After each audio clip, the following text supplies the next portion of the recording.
Detention kids are scary, especially that fourth grader writing on the board.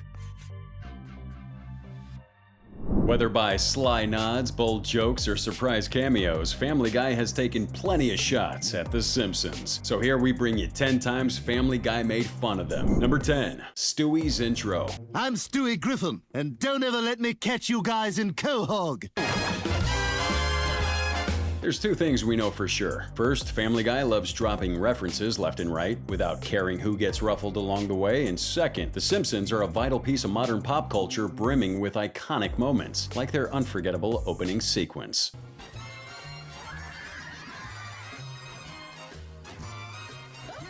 Both of these truths converge in the episode PTV from the 4th season. Here's our beloved Stewie whipping up an intro chock full of nods to global pop cultures and icons. Think The Shining movie or the classic video game Doom. But the real focus of this video is the scrumptious nod to the Simpsons intro that rolls in at the end. And since this video isn't just about tipping the hat to references, but more about good-natured ribbing, we're putting it all in Peter's capable hands. Hey, Stewie. Who the hell is that? Number 9. The Halloween costume. Happy Halloween, Meg. Wow, Mayor West, that's some costume. Halloween holds a very special place for us all, as the entire town enjoys doling out and munching on candies, and of course decking out as their cherished characters. Some more current than others, if you know what I mean. It's me, Borat. You know, from that picture Borat. You ever seen it? Yeah, that movie came out like 15 years ago. But it's also like an annual golden ticket for our ingenious writers to dish out some delightful homages and creative nods to other shows, bringing pure joy to their loyal audience. And that's where Lois comes into play. Happy Halloween, kids! Happy Halloween! But the real magic isn't just her nailing the costume. It's her taking it up a notch by flawlessly capturing Marge Simpson's essence with her voice and classic attitude. Ah, the beauty of Halloween. Sorry, Lois, I have to go do a dangerous speedball and become the least surprising death in Hollywood history. Number 8. When OJ came to town. Hey, everybody, look who I brought home! 10,000 rushing yards, 6 Pro Bowls, 2 arrests, and no convictions. Orenthal James Simpson. Hi, Griffins. If there's one thing this show loves to do apart from poking fun at other shows, of course it's wading into controversial territory. And that's exactly what went down in the 7th season episode, The Juice is Loose, where Peter unexpectedly befriends none other than O.J. Simpson. Lois, OJ is innocent, all right? Peter, we know he did it. Oh, you were there? Oh, I didn't realize that. Oh, and you didn't do anything to stop it? Oh, accessory to murder! OJ's controversial presence in Quahog stirs up a storm among the town's residents, evolving into a fiery, angry mob. You could say that it's already a wink at The Simpsons, but the real zinger came next. We don't want you in our town, Simpson. We don't love you like we did in 1993. Go! Though just a quick moment in a grand episode, it's one of the show's most ingenious jabs at the neighboring program, delivering a blow where it really smarts, without any grand tricks. Hats off to the writers. You see, none of us are perfect. 2 very boring minutes later.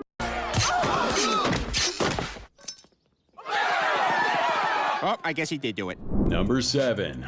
The Beginnings. I am gonna teach your father how to be a regular guy. You think you can do that? Sure, I've steered our family through bigger problems, like when we were cartoon sketches on the Tracy Ullman Show. If there's one last thing that sets Family Guy apart from the rest, it's the cutaway gags. They're like masters at using these flashbacks that have become their signature thing. It's like they give their characters the green light to drop any joke they feel like, no matter how far it strays away from the show's canon. Hey, Lois, what do you say we go downtown and buy a dog? Hey, wait a minute. You already have a dog. And of course, it's also their secret weapon at poking fun and cracking jokes about other shows. The Simpsons are one of their favorite targets. And this time, Peter decided to mimic the beginnings of the neighboring show, which we all know started as shorts on the Tracy Ullman Show. Seeing the Griffin family drawn out like the old Simpsons and dishing out their humor style is just way too hilarious not to add to this list. So long, Puss. We'll miss you. It's gonna be quite a different place with him gone, that's for true. Number 6. The new skin tone. What are you doing, Peter?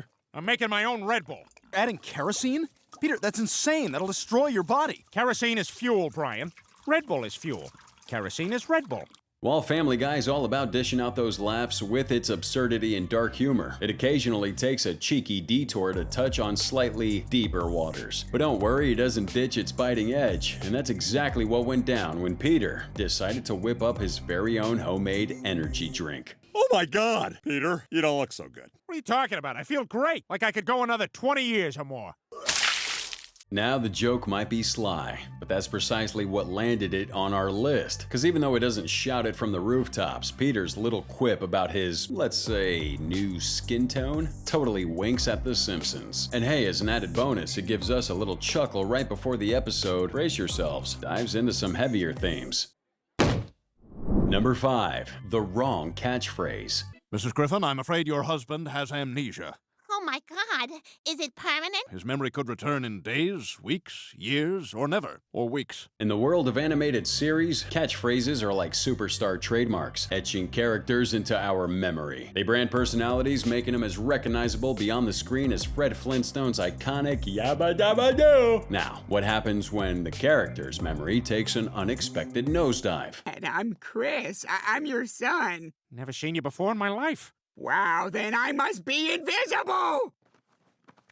While we can't speak for other shows, in our beloved Family Guy, this scenario becomes a prime playground for writers to gleefully dabble with our lead's wiped slate. It's a canvas awaiting for their creative mischief, a golden chance to chuckle at their own creation and give fans a sly wink. This is Meg, your daughter. No! No, Peter, that's not your catchphrase. Oh, sorry, I just don't remember anything. So we can agree that this is more of an homage to the art of humor than mere heckling. Well, truth be told, it's a delightful mix of both. Doesn't remember us. It's an opportunity to come up with our own names. I'm Tomax and this is Zamon. We're twins who can feel each other's pain. Ow! I'm supposed to say ow. You ruin everything. Ow. Number 4. The Drunk Truth. I'm almost done doing the 45 minutes of stuff a woman my age needs to do right before bed. Hey, Chris, don't tell your mom I threw up in the crock pot. You know the old saying, right? A drunk person spills the truth. So, do you buy into that idea? Well, one thing's for sure, Peter got a knack for getting sloshed, and it's possible that at least sometimes he spills the beans for real. All right, fine, but I'm not gonna brush my teeth and I'm gonna fart super hot. But we're not talking about the raw honesty right now. We're diving into the real deal behind the, we're gonna say, influence that the iconic show Simpsons has on our beloved Family Guy. And guess what Peter, in all his drunken glory, has to say? Peter! We act like we didn't take a lot from The Simpsons. We took a lot from The Simpsons. Damn it. All of us who dig Family Guy know it's got its own vibe, with its dark, twisted humor, hitting hard. But hey, if the man himself spills the tea, maybe there's some truth to it, right? Or is he just giving the Springfield fam a friendly ribbon again? Peter? Oh my God, what happened to your side of the bed? Are these mushrooms? That's where Smurfs is. Smurfs. Number 3. The cameo at the brewery. I may have lost a boss, but heaven has gained a princess. And I am at the wrong funeral. In season 17, Peter's boss at the brewery kicks the bucket, and it's decision time for the factory bigwigs. Will they slide Peter into the boss's chair? That'd be a laugh riot. But instead, the bigwigs decide to have 2 bosses at the helm. So, what's Peter's fate, you ask? We want you to be the office recyclables guy. So we're going to put a flag on you. And wherever you go, people will know that's where they put their recyclables. Although it's funny as heck, that scene in the episode only serves us, the viewers, a sneak peek into a new nod to the Yellow Family show. And let us tell you, it's one of the most creative ones. Smithers, who is that young go-getter? That's a character from another show, sir. Seeing one of the Simpsons classic gags pop up in Family Guy is hands down mind-blowing. But you know what kicks it up a notch? The grand finale, delivering that perfect touch of self-mockery. Simpson, you say? Pretty much, sir. Number 2. Stewies Detention. Who did this to you? Stewie! Stuart Griffin Suarez. Is that true? Screw it. Yes, I hit him, and it was glorious. This is your 3rd strike, Stewie. You get a detention. Only a show as epic as Family Guy could pull off a joke like the one claiming this spot. It's acidly twisted, working on multiple levels, and most importantly, it's not afraid to laugh at itself. It all kicks off when Stewie acts out at preschool, and his teacher decides to discipline him. He thought he could handle it, but... Detention isn't in preschool. It's in the elementary school building. Oh no, look at that big scary school. This is when the show all carpe diem taking a jab at Springfield's family while simultaneously tossing a sharp and, dare we say, hilarious dart at that mouse corporation after they snagged Fox. Detention kids are scary, especially that fourth grader writing on the board.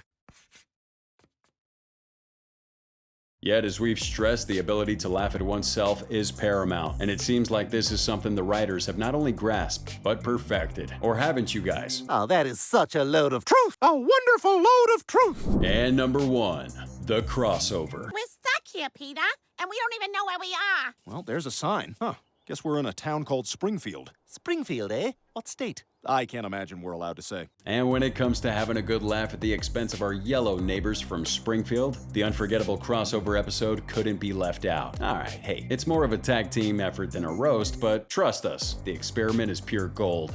Wow, they've made a lot of changes to Quahog. Chris, we're in a different town.